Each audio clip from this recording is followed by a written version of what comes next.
Well, good morning. It's Randy T-Bird out here in beautiful summertime, June 5th.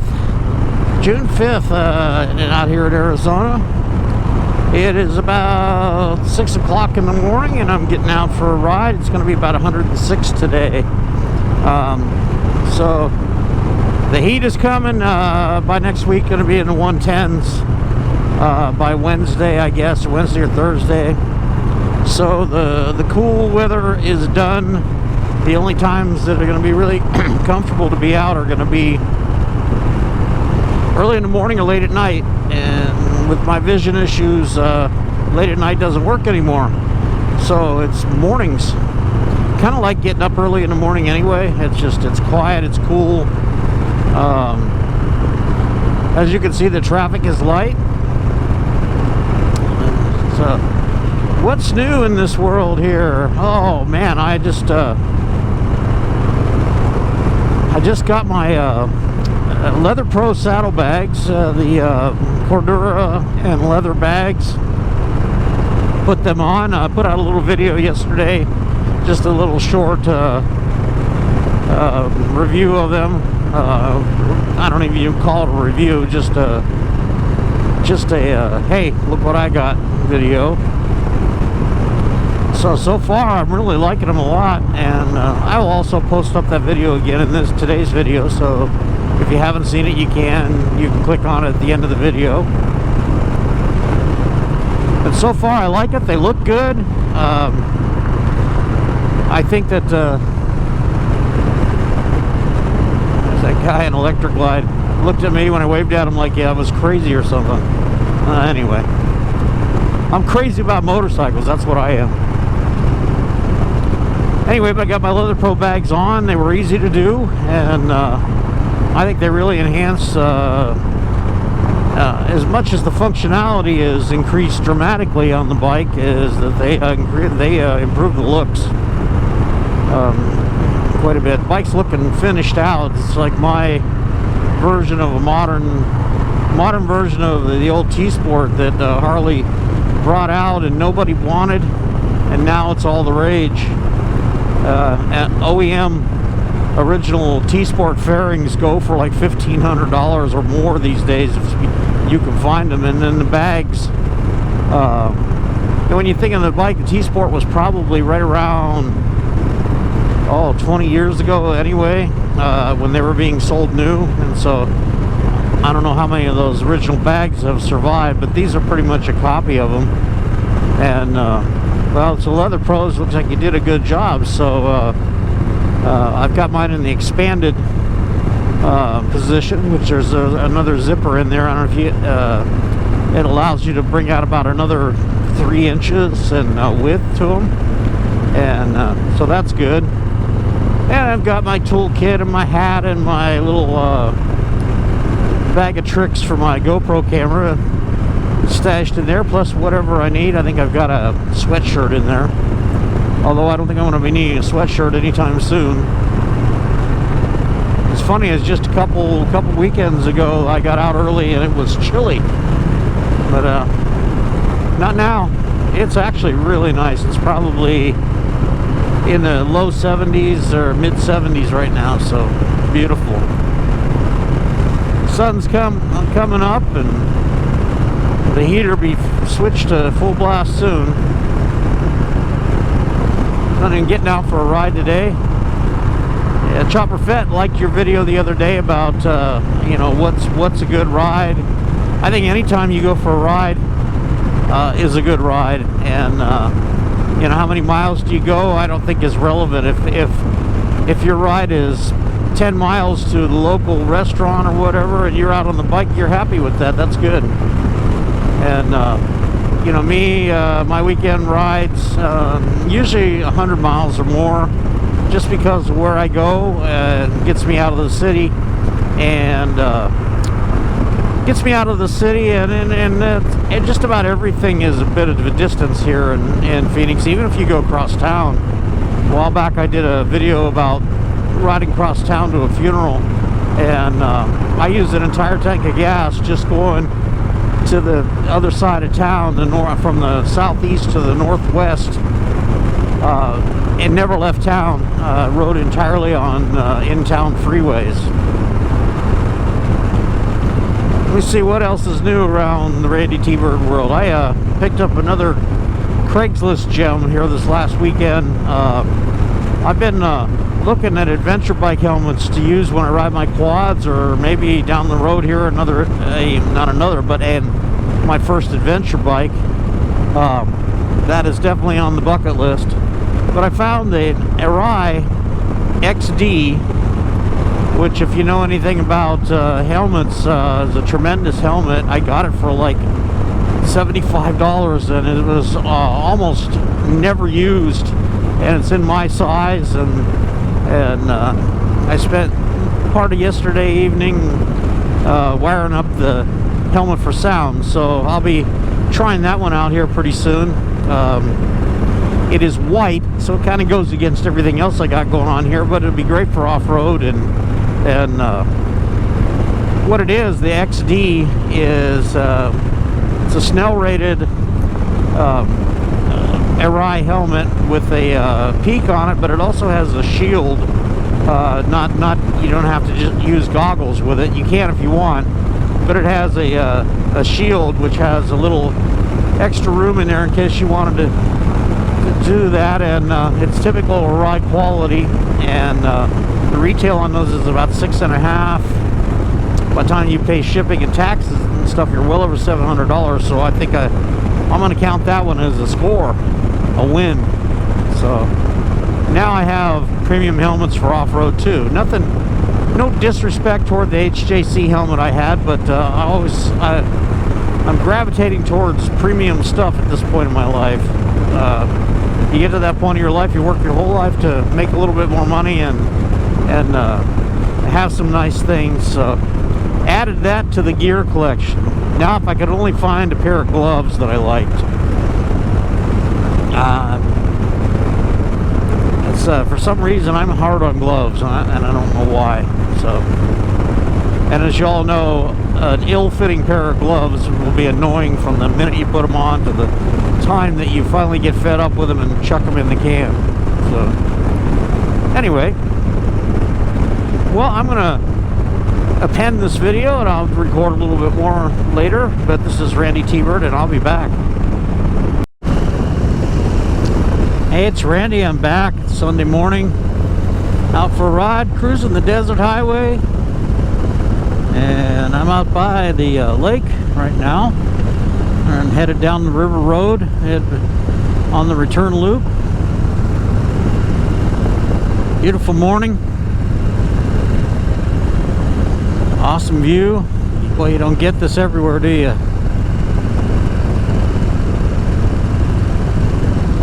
Traffic's still light, still pretty early. Air's still pretty nice out. Got to check out that off-road vehicle area back in there. I guess you go all the way down the lake from there. Thinking here in the next couple months, we're gonna here on the Swirl Lake, gonna take the river, not river, but the boat cruise that takes you up and around the lake. And never done that up here, and so I haven't been up into the far reaches of the lake, but that seems like that'll be interesting. Take the family and go do that.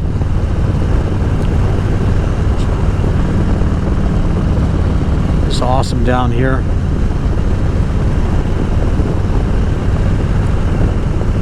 Seen quite a few bikes out already early this morning. And a combination of sport bikes and Harleys and touring bikes of all kinds out today. You know, it's an awesome area to ride in. Sometimes out here at the river can get really crowded, you know, so doing it early is the trick. People tube down the Salt River in inner tubes, and that's a favorite getaway in the summer for people on the weekends. So it can get pretty crazy. And you always got to be on the lookout for wild horses and things, as they live down by the river up here. Beautiful down into the canyon here. Love the looks of that mountain. That's some rugged country there. Another bike.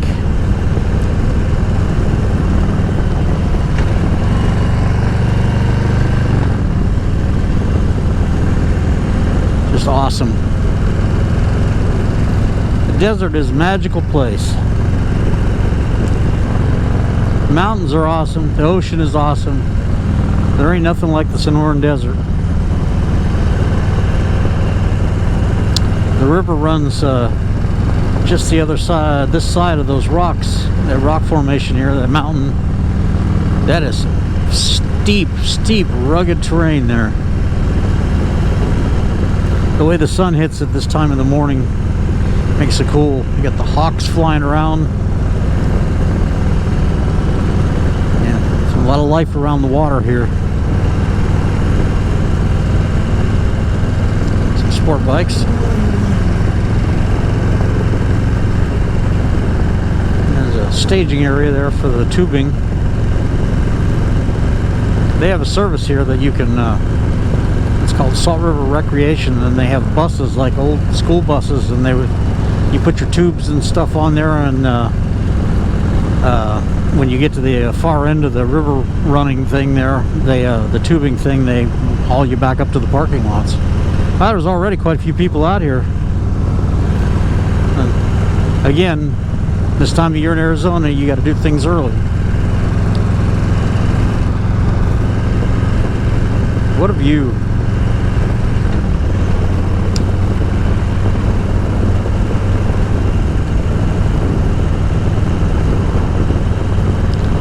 Like a lot of the old desert roads here in Arizona, up and down, they used to pave through them. Now they just put bridges and flatten them out.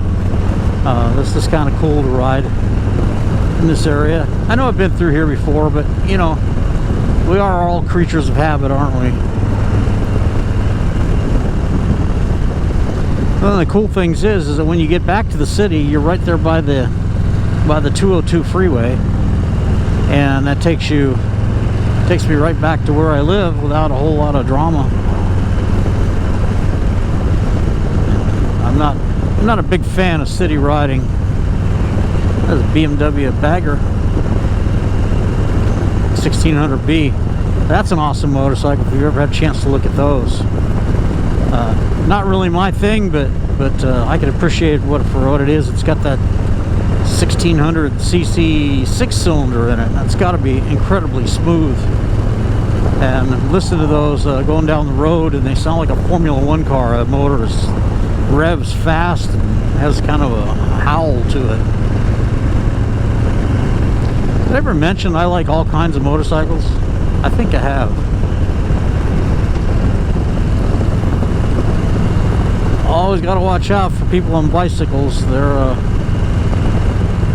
Those folks are out all the time. I've seen these bicycles in the mountains at 10,000 feet elevation, pedaling up hills. I'm like, my God, just the lung capacity.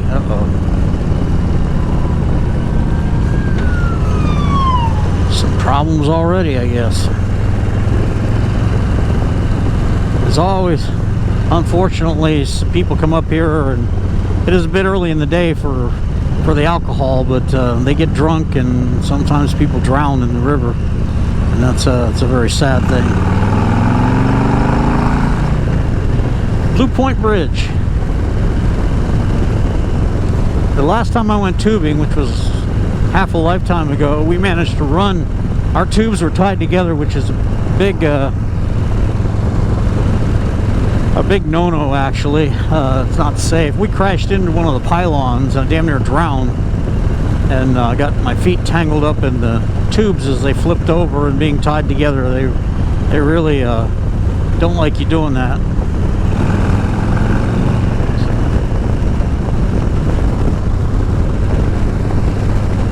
There's a red mountain from the other side.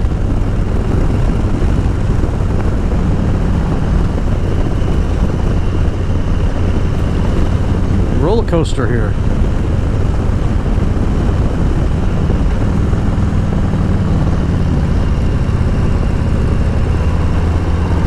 It's the old Desert 2-lane highway.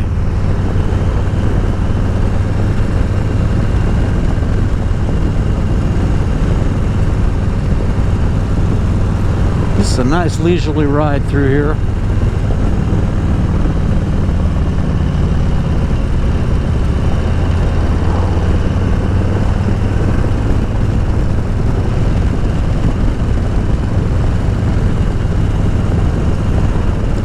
It's a whole recreation area out here.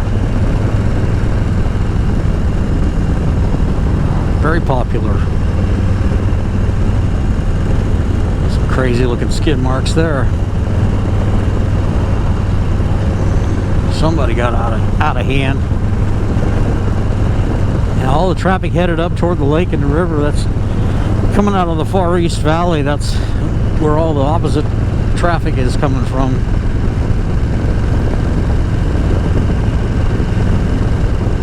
I get so frustrated at people that throw their trash out here on the sides of the road. I mean, it's just wrong and lazy.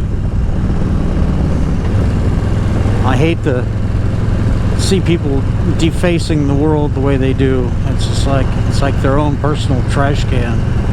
You know, it doesn't take that much effort, people, to clean up after yourself, but you definitely see it. And wherever you go.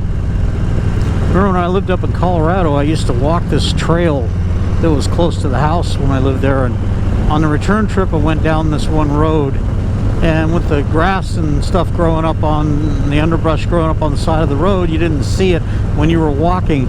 It was like just thousands of cigarette butts in the grass and everything, and it's just like, I mean, come on, people, really. It's frustrating. This Usury Pass goes out far east. I'm not going that way today. I did ride that here a while back on a video, and it really wasn't all that impressive, really. Couple of Beamers.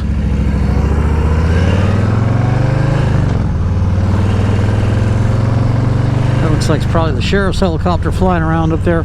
Sometimes you get the military helicopters, as they do a lot of testing out here. The Black Hawks and stuff, they build some of those out of Mesa, and that's always cool when you see the black helicopters up there. You wonder if the CIA or somebody's out doing something. But, I'm not that kind of paranoid, really. They're just testing them.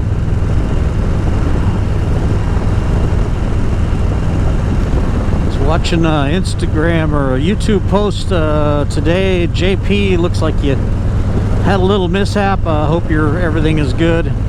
You got up and walked away from it, so that's a good one. Yeah, gravel's a bitch. Yeah, you hit that and that's down you go. I did that in 1995. Hit some gravel and lost my Triumph and started the low side, but then I ended up going over the bars on the high side, and that's never fun. But I survived. I got up and walked away from that one, although I was pretty stoved up for a while. Slow down, it says. Anyway, I'm really coming to the end of the really good scenery here, so I'm gonna cut this off. This is Randy T-Bird out in Arizona. Thank you for watching my videos, and subscribe if you can. It's free, it's easy. You just click on the subscribe button or my image there on the end screen, and I hope you're all doing well, and we'll talk to you again.